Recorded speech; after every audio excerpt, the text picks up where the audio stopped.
I got so motherfucking design on right now. Bring it down, bring it down, bring it down. I got three old guys, I'm down.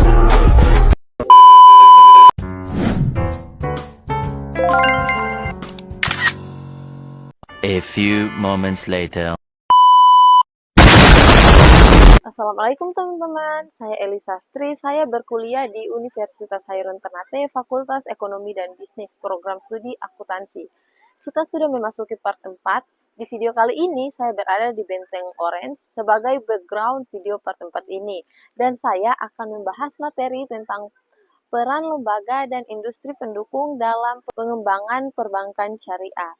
Nah, video sebelumnya, kita kan sudah bahas tentang teori keuangan dan perbankan syariah, praktik perbankan syariah, dan juga optimalisasi infrastruktur dalam industri perbankan syariah di era digital. Dan sekarang kita kan sudah memasuki di peran lembaga dan industri pendukung dalam perbankan syariah. Jadi, saya akan menjelaskan sedikit apa itu perbankan syariah. Mungkin ada teman-teman yang baru melihat video saya dan belum tahu apa itu perbankan syariah. Jadi, saya akan jelaskan secara singkat tentang perbankan syariah. Perbankan syariah adalah sistem perbankan yang beroperasi sesuai dengan prinsip-prinsip syariat Islam, berbeda dengan perbankan konvensional yang mengandalkan bunga sebagai penghasilan utama. Perbankan syariah melarang penggunaan bunga atau riba dan fokus pada konsep berbagi keuntungan dan kerugian, profit and loss sharing. Jadi dari penggalan pengertian ini saja kita sudah pahami apa itu perbankan syariah. Ini kan judulnya peran lembaga dan industri pendukung dalam pengembangan perbankan syariah. Jadi sudah pasti materi yang akan saya bahas yaitu peran lembaga pendukung seperti Dewan Syariah Nasional dan Otoritas Jasa Keuangan atau yang sering kita kenal dengan OJK. Selain peran lembaga pendukung, saya juga akan membahas peran industri pendukung. Saya juga akan membahas studi kasus atau contoh nyata kejadian yang pernah terjadi, dan saya juga akan membahas tentang peluang apa yang akan kita hadapi ke depannya. Maka dari itu, mari sama-sama kita simak videonya. Semoga bisa dipahami penyampaian singkat saya. Pertama kita masuk pada peran lembaga pendukung, dan yang akan saya bahas tentang Dewan Syariat Nasional. Dewan Syariat Nasional adalah lembaga yang memiliki peran penting dalam pengawasan dan pengembangan perbankan syariah di suatu negara. Berikut ini penjelasan mengenai peran Dewan Syariah Nasional dalam pengawasan syariah, penerbitan fatwa, dan sertifikat produk. Peran Dewan Nasional dalam pengawasan syariah. Pertama, dalam pengawasan dan regulasi. Dewan Syariah Nasional bertanggung jawab untuk memastikan bahwa semua aktivitas perbankan syariah sesuai dengan prinsip-prinsip syariah Islam. Ini termaksud pengawasan terhadap operasional bank syariah, produk, dan layanan yang mereka tawarkan. Yang kedua ada pemeriksaan kepatuhan. Dewan Syariah Nasional melakukan pemeriksaan rutin terhadap bank syariah untuk memastikan bahwa mereka mematuhi aturan syariah. Ini mencakup audit internal dan eksternal yang independen. Selanjutnya ada peran Dewan Syariah Nasional dalam penerbitan fatwa. Dalam penerbitan fatwa, Dewan Syariah Nasional memiliki wewenang untuk menerbitkan fatwa terkait isu-isu keuangan syariah. Fatwa ini berfungsi sebagai panduan bagi bank syariah dan industri keuangan lainnya dalam menentukan kepatuhan terhadap prinsip-prinsip syariah. Ada juga konsultasi. Dewan Syariah Nasional seringkali bekerja sama dengan Otoritas Keuangan Nasional dan internal untuk memberikan konsultasi mengenai perbankan regulasi dan standar syariah. Dewan Syariah Nasional juga berperan dalam sertifikasi produk.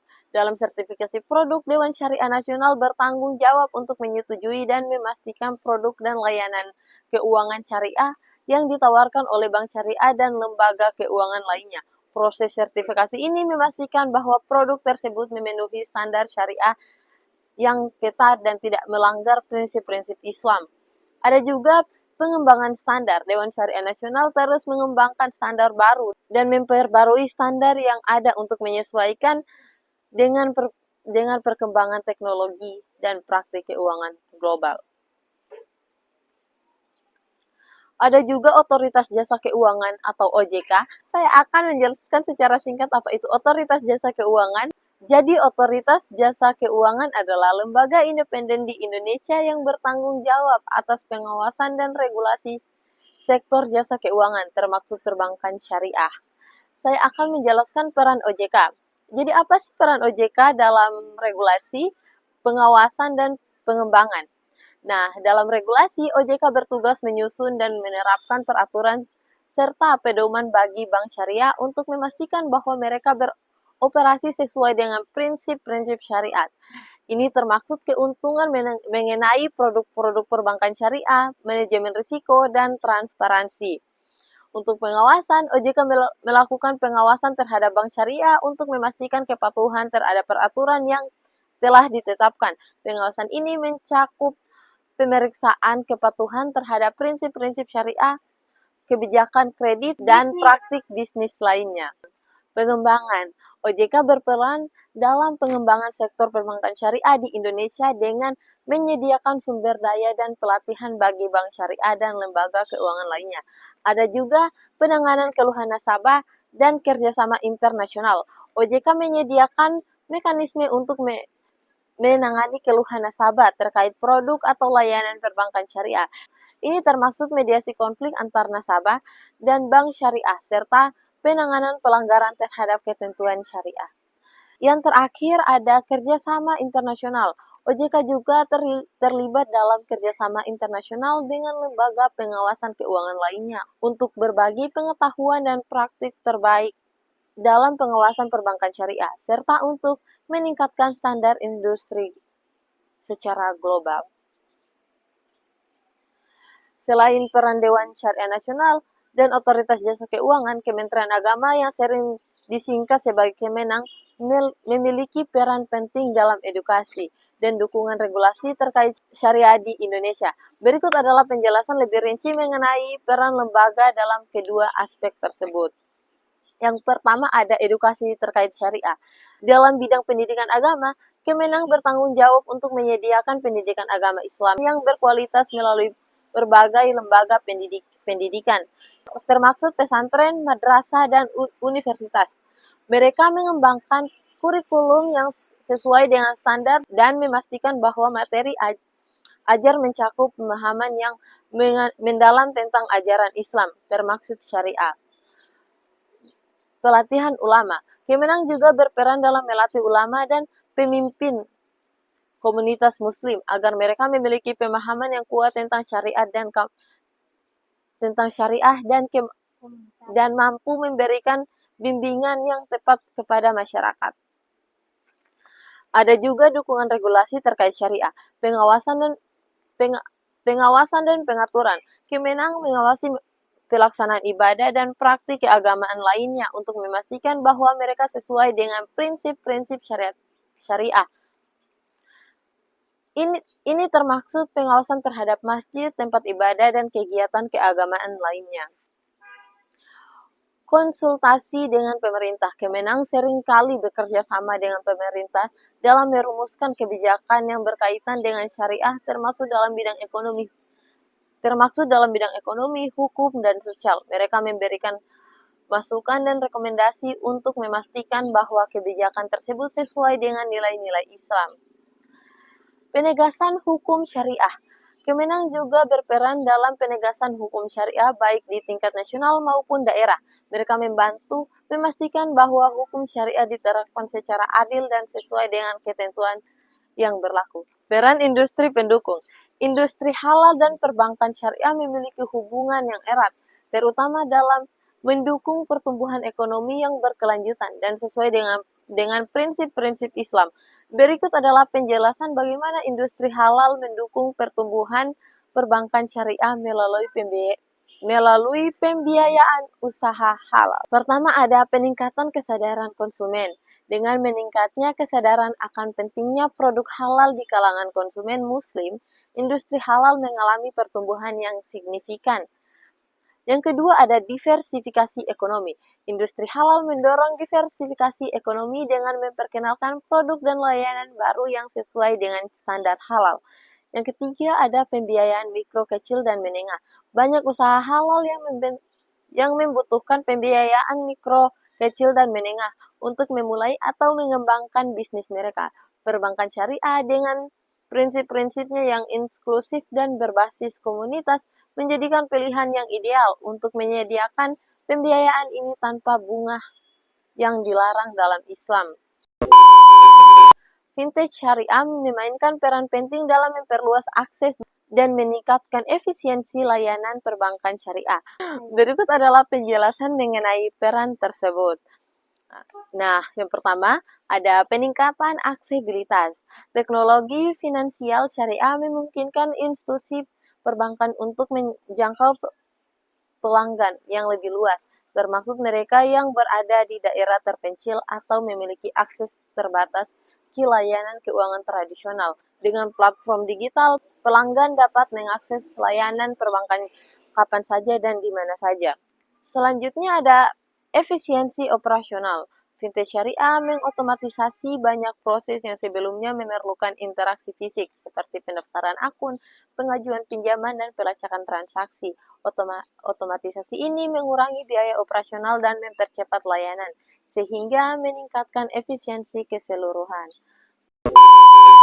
Asuransi syariah memainkan peran penting dan memberikan perlindungan finansial yang sesuai dengan prinsip-prinsip Islam.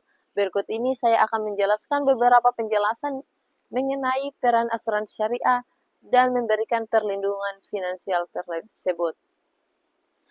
Pertama, perlindungan dari risiko.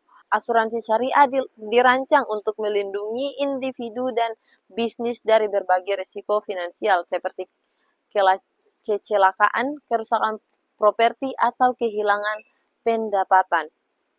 Dengan adanya perlindungan ini, nasabah dapat merasa lebih aman dalam menghadapi ketidakpastian di masa depan. Yang kedua ada pembagian risiko. Salah satu prinsip utama dalam asuransi syariah adalah membagi risiko. Premi yang dibayarkan oleh nasabah digunakan untuk membentuk dana bersama yang kemudian dibagi sesuai dengan proporsi kontribusi masing-masing. Yang ketiga ada tanggung jawab terbatas. Dalam asuransi syariah, tanggung jawab setiap anggota terbatas pada jumlah yang mereka kontribusi. Hal ini berbeda dengan asuransi konvensional di mana perusahaan asuransi mungkin menanggung risiko penuh. A few moments later. Contoh konkret keberhasilan kolaborasi antara perbankan syariah dan industri pendukung. Salah satu contoh konkret keberhasilan kolaborasi antara perbankan syariah dan industri pendukung adalah proyek pembiayaan pembangunan infrastruktur berkelanjutan di negara-negara berkembang. Berikut adalah studi kasus yang menggambarkan situasi ini. Nah, misalnya nih ada negara X. Misalnya nih sebuah negara berkembang memiliki kebutuhan mendesak untuk membangun infrastruktur yang mendukung pertumbuhan ekonomi dan peningkatan kualitas hidup masyarakat. Pemerintah negara X berkomitmen untuk membangun jalan tol, jembatan, dan fasilitas publik lainnya yang akan memberikan manfaat jangka panjang bagi masyarakat. Selanjutnya ada tantangan. Tantangan yang dihadapi perbankan syariah dalam bidang misalnya literasi, regulasi, dan persaingan. Perbankan syariah menghadapi berbagai tantangan yang unik, di antaranya literasi keuangan.